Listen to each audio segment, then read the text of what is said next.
Pemirsa, kita memasuki kabar penambahan. Kasus COVID-19 di Banjarmasin terus melandai. Bahkan pasien COVID-19 di Rumah Sakit Wan Gedung Isoter hingga wayah ini terus menurun.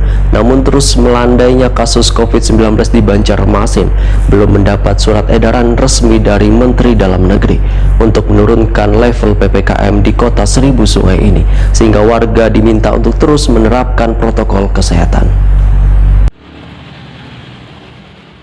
Kasus COVID-19 di Banjarmasin terus melandai, bahkan pasien COVID-19 di Rumah Sakit Wan Gedung Isoter hingga wayah ini terus menurun. Namun terus melandainya kasus COVID-19 di Banjarmasin belum mendapat surat edaran resmi dari Menteri Dalam Negeri untuk menurunkan level PPKM di kota Seribu Sungai ini, sehingga warga diminta untuk terus menerapkan protokol kesehatan, itu tetap memakai masker, wayah melakukan aktivitas di luar rumah, rajin membasuh tangan, wan menjaga jarak. Demikian dipadahkan Wali Kota Banjarmasin Ibnu Sina wayah takuni Prima TV jelang tengah hari Kamis 30 September 2021.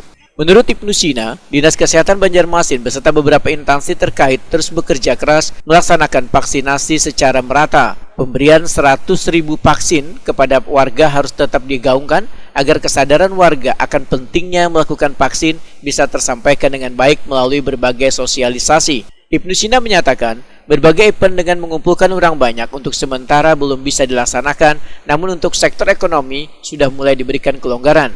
Selain itu, untuk warga keluar masuk Banjarmasin juga akan mulai dibuka dengan syarat mereka harus memperlihatkan surat negatif COVID-19 melalui tes PCR atau tes swab antigen.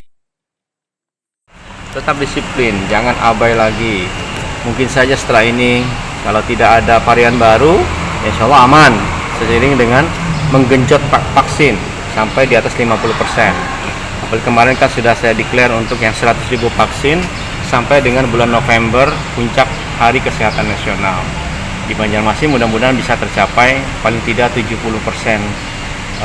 cakupan vaksin, sehingga kita bisa mengklaim bahwa herd immunity bisa tercapai dengan 70-75% warga sudah divaksin.